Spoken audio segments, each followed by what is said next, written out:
देखिए, जैसा आपको मालूम ही है कि हमारे सेल्फ हेल्प जो ग्रुप्स होते हैं उनको बैंकों की सहायता से सरकार की अनेक योजनाओं में जो है वो ऋण प्रदान किया जाता है। तो इसी श्रृंखला में हमारे जो 13 ब्लॉक्स हैं उसमें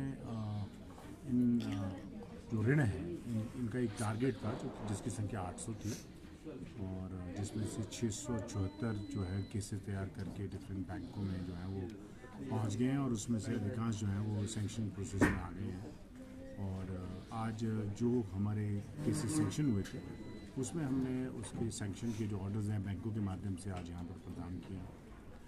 इसके अलावा जो हमारे ब्लॉक्स में जो डिफरेंट जिनको हम लोन दीदीज़ के नाम से भी जानते हैं उनके माध्यम से बहुत लोगों को मोटिवेट करके ग्रुप्स में जाकर एजुकेशन दे करके विभिन्न कार्यक्रमों की जानकारी देकर और किस किस चीज़ के लिए ऋण लिया जा सकता है आसान शर्तों पर इसकी जानकारियाँ दी गई। और जिन भी दीदीज़ ने इसमें बहुत अच्छा काम किया है उसमें से 11 दीदीज़ के चयन जो है हमारे वो ADC साहब और PO साहब के माध्यम से जो किया गया और उनको भी एक प्रशस्ति पत्र जो है आज यहाँ पर दिया गया ताकि उनमें हौसला अफजाई बनी रहे और वो बढ़ चढ़ करके जो है उस सरकारी योजनाओं को और जो ऋण संबंधी बैंकों की जो जानकारी है वो जो है सेल्फ हेल्प ग्रुप्स को पहुँचाएँ। निर्देश भी दिए गए सर? देखिए, ये कार्यक्रम पहले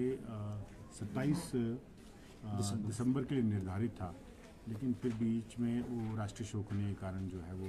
इस कार्यक्रम को जो है वो थोड़ा आगे के लिए किया गया। तो आज हमने इस कार्यक्रम को यहाँ पर आयोजित किया गया है और इसमें हमारे सारे आज वीडियोज़ उपस्थित हैं और जितने हमारे ब्लॉक में जो काम करते हैं सेल्फ हेल्प ग्रुप के साथ SCBPOs वगैरह जो हमारे हैं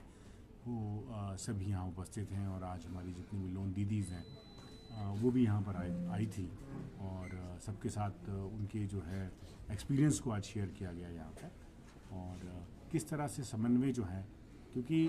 मैं ये मानता हूँ और हम सब जानते हैं कि जो हमारे ब्लॉक्स होते हैं वो हमारे ग्रामीण विकास की रीढ़ की हड्डी है। जितनी मजबूती से हमारे ब्लॉक डेवलपमेंट ऑफिसर्स काम कर सकते हैं मैं समझता हूँ कि वो एक हमारा आधार स्तंभ है जहाँ से विकास की बुनियाद को जो है वो रखा जाता है। और सारी स्कीमों का अमली जामा जो है वो चाहे वो केंद्र सरकार की योजना है, चाहे राज्य सरकार की योजना है,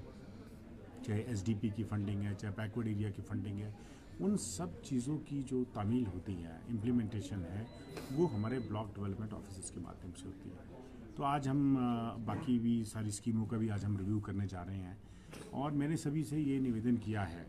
कि अपने कर्तव्य को समझें,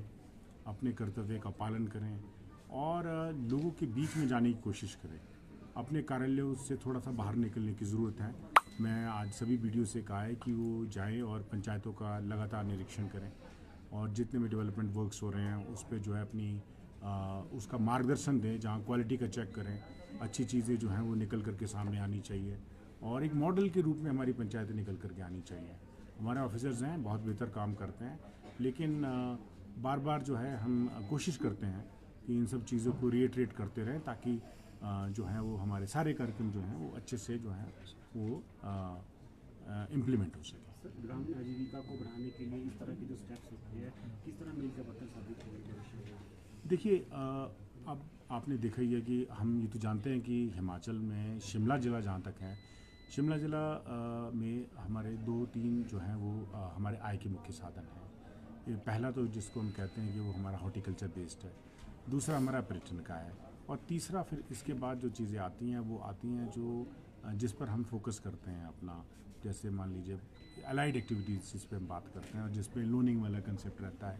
चाहे वो हम छोटे लेवल से स्टार्ट करें, चाहे वो हम गाय की खरीद से लें, गाय के पालने को लेकर के काम करें, चाहे हम छोटी छोटी खेती के बीच में जो हमारे को इम्प्लीमेंट्स की आवश्यकता होती है, मॉडर्नाइज्ड इम्प्लीमेंट्स की आवश्यकता होती है, जिसमें सेल्फ हेल्प ग्रुप जिसको लेना चाहता है और काउंसलिंग की आवश्यकता जहाँ रहती है, फूड प्रोसेसिंग के हमारे बहुत सारे ऐसे कार्यक्रम हैं जिसमें सेल्फ हेल्प ग्रुप जो है शामिल हो सकते हैं। अभी आपने देखा कि वो पतलों के लिए भी हमारे सेल्फ हेल्प ग्रुप्स ने काम करना शुरू किया और वो तारादेवी मंदिर, संकट मोचन मंदिर में उनकी सप्लाई आज तक कॉन्टीन्यूसली चली और एक रेगुलर इनकम उससे सेल्फ हेल्प ग्रुप की होती है। इसके अतिरिक्त जो है सबसे इम्पोर्टेंट जो चीज़ रहती है, जैसे आज हमने ये भी कहा कि हमने पुरस्कार तो आज प्रशस्ति पत्र तो दिए उन दीदीज़ को जिन्होंने बेहतर काम किया, 11 दीदीज़ को। लेकिन मेरा ये मानना था कि आज हमारे पास जो लगभग 50 के करीब जो है लोन दीदीज़ यहाँ पर आई थी, तो मेरा ये मानना था कि उन सब का कार्य जो है वो बेहतर आंका जा सकता है। पहला स्थान पर आना, दूसरे स्थान पर आना, टारगेट को कितना अचीव करना, ये एक अलग विषय है, क्योंकि ये सब डिपेंड करता है हम किस एनवायरनमेंट के बीच में अपना काम करते हैं और हमें अलाइड स्पोर्ट्स सपोर्ट क्या मिलती है। जैसे उन दीदीज़ की ट्रेनिंग कितनी है, उनका ओरिएंटेशन कितना है, उनको नई स्कीमों की जानकारी कितनी मिल रही है, नई योजनाओं के बारे में हम उनको कितनी जानकारी देते हैं, बैंकर्स के साथ उनका कितना इंटरेक्शन है, हमारे BDOs हैं, SCBPO है, उनका उस फील्ड लेवल पे कितना इंटरेक्शन है। क्योंकि जितना बेस लेवल पे इंटरेक्शन होता है उससे ही हम डेवलपमेंट के एस्पेक्ट्स को अच्छी तरह से पकड़ करके सामने ला सकते हैं। तो यही उद्देश्य था और इन्हीं सब चीज़ों पे आज डिटेल में डिस्कशन हुई है, ताकि जो है वो हमारी जो ग्रामीण आर्थिकी हैं उसको मजबूत किया जाए, हमारी महिला जो शक्ति है उसको जो है एम्पावर किया जाए,